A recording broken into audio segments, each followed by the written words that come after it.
دوستان سلام، احسان هستم. در خصوص نگهداری و افزایش کارایی سیستم HVAC که همون سیستم گرمایشی و سرمایشی خونه هست در زمستان یه سری نکته رو خواستم بهتون بگم که باعث میشه سیستم سرمایشی گرمایشی خونه بهتر کار کنه. مورد اول این هستش که ایر فیلتر یا فیلتر هوا رو هر 90 روز حد اکثر عوض کنید. دو نوع فیلتر در بازار وجود داره، نان پلیتد و پلیتد. فیلترهای پلیتد کارایی بهتری رو دارن به خاطر اینکه ذرات کوچکتر رو جذب میکنن. مورد دوم این هستش که دور سیستم AC یا همون سیستمی که خارج از خونه هست، اوتدور یونیت رو نگاه کنید و ببینید که شاخه ها، برگ ها و آشغالی دورش رو نگرفته باشه. همچنین حتما مطمئن بشین که بین سیستم خارجی AC تون که در خارج از خونه وجود داره کنار دیوار و سیستم گرمایشیتون که در اتیک یا زیر زمین وجود داره فضایی حدود 1 تا 2 فیت وجود داره که سیرکیولیشن لازم رو دستگاه داشته باشه و بتونه کارایی خودش رو حفظ کنه. یه چند تا مورد رو به صورت ماهانه باید چک کنید.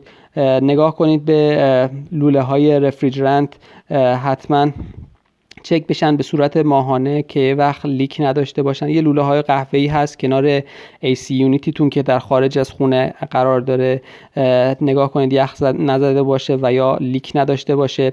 همچنین در شروع پاییز و زمستان که درجه رطوبت خونه، درجه رطوبت هوا کم میشه، شما نیاز دارین که فیلتر هیومیدیفایر رو عوض کنین و اگر شیر آب که متصل میشه به هیومیدیفایر فرنس اون رو روشن کنید که آب جریان داشته باشه در سیستم و رطوبت خونه رو در حد مناسب نگه داره. مورد بعدی که خیلی مهم هست این هستش که در زمستان به خاطر اینکه سیستم گرمایشی انرژی رو میسوزونه، مونوکسید کربن خارج میکنه و حتما دتکتور مونوکسید کربنتون رو چک کنید که باتری داشته باشه که در موارد ضروری حتما باتری داشته باشه که بتونه آلارمش کار کنه و خدای نکرده مشکلی پیش نیاد. همچنین AC یونیت خارج از خونه‌تون مطمئن باشین که در یک جای لول هستش.